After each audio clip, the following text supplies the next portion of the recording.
Bonjour à tous, soyez la bienvenue sur la chaîne Ikwagidi 3D. Aujourd'hui, nous allons explorer ensemble l'interface SolidWorks. Que vous soyez un étudiant, un professionnel, cette vidéo vous aidera à comprendre l'interface SolidWorks pour bien démarrer vos différents projets.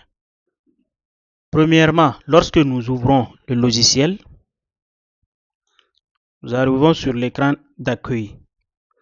Cet espace va vous permettre de créer un nouveau document ou d'ouvrir un document existant. Donc, vous avez le choix entre trois types de fichiers.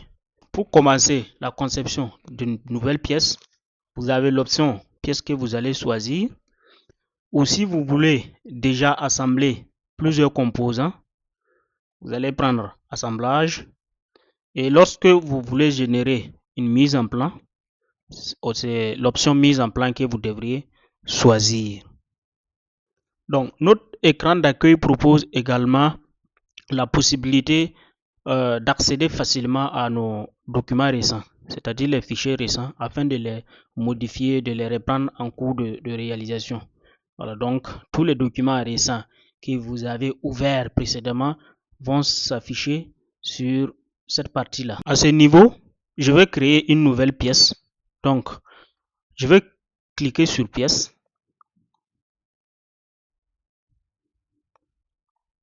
Là maintenant, je suis bien dans l'environnement de l'interface SolidWorks. En haut ici, vous avez ce qu'on appelle la barre de menu. Donc, la barre de menu contient les menus déroulants classiques. Donc, fichier, édition, affichage, insertion, outils, fenêtre et aide. Il faut savoir que chaque menu regroupe des commandes spécifiques. Par exemple, le menu fichier vous permet de créer un nouveau document, d'ouvrir les documents récents, les fichiers récents, enregistrer sous, vous permet également d'exporter vos différents modèles. En dessous de la barre de menu, vous avez ce qu'on appelle le gestionnaire de commandes. Le gestionnaire de commandes est composé de plusieurs onglets. Par exemple, esquisse, fonction, marquage, évaluer. Donc, chaque onglet contient plusieurs commandes et chaque onglet change en fonction de ce que vous êtes en train de faire. Par exemple, si je suis en mode esquisse ici, l'onglet esquisse apparaît sur toutes les commandes nécessaires. Donc, je peux réaliser une cotation, des lignes, des rectangles, des cercles. Si je suis par exemple dans l'onglet fonction, j'ai accès à toutes les commandes qui sont contenues dans cet onglet-là. Après le gestionnaire de commandes, vous avez ce qu'on appelle à gauche ici l'arbre de création. Donc l'arbre de création, c'est ici que toutes les étapes de votre conception s'affichent sous forme d'arborescence. À chaque fois que vous allez appliquer à votre modèle une extrusion, une coupe, un chanfrein, un congé, cela va apparaître ici sous forme de liste. Donc, vous pouvez cliquer sur une fonction ou bien sur une esquisse afin de la modifier ou bien de la supprimer carrément. Donc, l'importance de l'arbre de création, en fait, c'est l'historique de toutes vos conceptions. C'est l'historique de toutes vos réalisations. Voilà. Il permet aussi de gérer tout ce qui est esquisse ou bien tout ce qui est matériau. Vous voyez ici, vous avez le matériau ici, mais qu'on n'a pas encore spécifié. Voilà, donc au fur et à mesure, quand on va faire une pièce, nous allons l'attribuer le matériau dont nous souhaitons utiliser pour réaliser cette pièce. Après cela, vous avez ce qu'on appelle la zone graphique. Donc la zone graphique, est l'espace central de l'interface. Donc, c'est ici que vous allez pouvoir visualiser et modifier vos différents modèles 3D. À gauche, ici, sur l'arbre de création, c'était l'historique, c'était l'arborescence de toutes vos réalisations. Mais là, c'est pour visualiser et modifier vos différents modèles. Si par exemple, je viens sur l'arbre de création, je clique sur le plan de face, j'ai l'arborescence à gauche. Par contre, au niveau de la zone graphique, j'ai le plan de face qui s'affiche. Donc, ça sera pareil aussi pour les pièces, pour toutes les modifications que nous allons effectuer.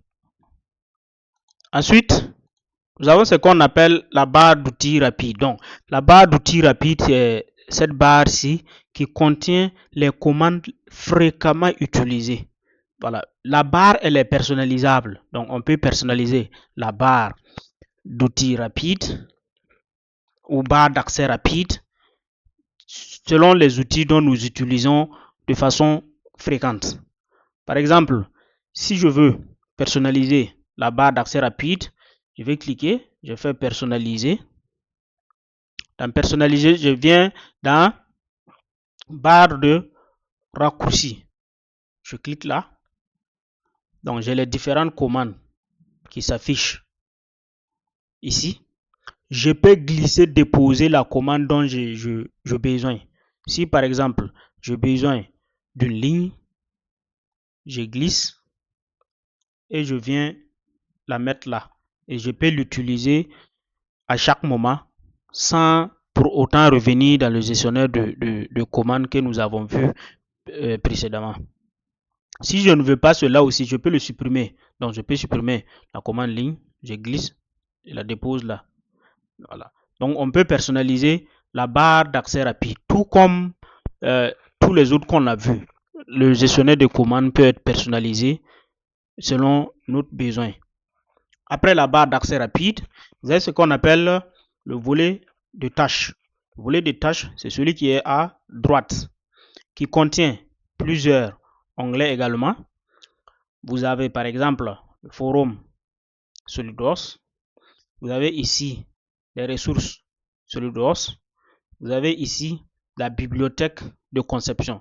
Il faut noter que la bibliothèque de conception est très importante du fait qu'elle contient beaucoup d'éléments, à savoir les vis, les écrous, les rondelles, etc., que nous aurons besoin au moment de réaliser des assemblages. Donc, au lieu de dessiner, nous allons venir sur la toolbox, sur la bibliothèque de conception, chercher des éléments, des vis, des écrous, des rondelles que nous allons aller ajouter à nos modèles 3D afin de réaliser des assemblages. Après ça, vous avez ici l'explorateur des fichiers qui vous permet d'aller ouvrir un fichier afin de l'importer dans votre conception. Donc, le volet de tâches, pour avoir la zone graphique plus grande, vous pouvez le cacher tout simplement en cliquant par exemple dans votre espace graphique simplement. Donc si vous voulez l'utiliser également, vous venez cliquer ici, vous aurez accès à votre volet de tâches afin d'utiliser comme vous voulez. Par contre, l'arbre de création que nous avions vu ici, il ne faut pas le cacher. Si vous voulez le cacher, vous pouvez le faire tout simplement en cliquant là. C'est cache, mais il est recommandé de le laisser actif parce que vous l'aurez besoin à chaque instant de votre conception. En bas de votre zone graphique, vous avez ce qu'on appelle la barre d'état. Donc, la barre d'état contient les informations sur le système ou sur les unités que vous utilisez. Donc, par exemple, ici, j'ai une information sur la performance de ma carte graphique.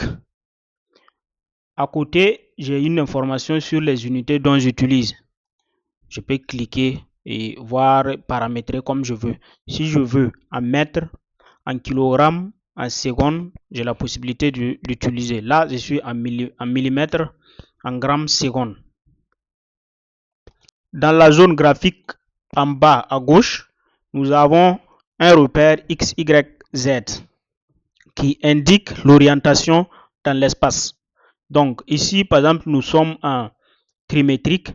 Si je veux modifier, j'ai la possibilité de modifier cela dans ma barre d'accès rapide. Dans la barre d'accès rapide, il y a un cube sur lequel je peux cliquer pour modifier. Donc, je clique sur le cube. Ici, j'ai la possibilité d'être en isométrique, en dimétrique ou en trimétrique. Encore en bas du repère X, Y, Z, nous avons un élément là-bas où on a étude de mouvement. Donc, étude de mouvement, il consiste à effectuer la simulation de notre modèle, de notre assemblage, afin de voir comment est-ce que notre assemblage se comporterait après la fabrication, mais c'est de façon virtuelle. Là, nous avons assez parcouru les différentes zones de l'interface SolidWorks.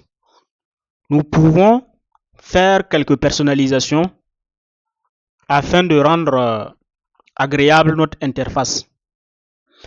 Donc, je veux personnaliser les mouvements de ma souris. J'ai la possibilité de personnaliser le gestionnaire de commandes, par exemple, la barre d'accès rapide, la barre de menu également. Mais nous allons le faire dans les prochaines vidéos. Je veux commencer par personnaliser les mouvements de la souris dans cette vidéo. Donc, je clique ici, je fais personnaliser. J'ai la barre d'outils ici, la barre de raccourci, les commandes, les menus, le clavier. Tout ça, je veux personnaliser au fur et à mesure dans les autres vidéos. Et ici, je veux personnaliser le mouvement de la souris. J'ai la possibilité d'avoir 2 mouvements, 3, 4, 8 ou 12 mouvements, qui va me permettre, une fois que je veux faire clic droit sur ma souris, d'aller sélectionner une commande pour pouvoir effectuer une modification sur mon modèle 3D. Ici, par exemple, je suis à 8 mouvements, donc je vais sélectionner 12 mouvements.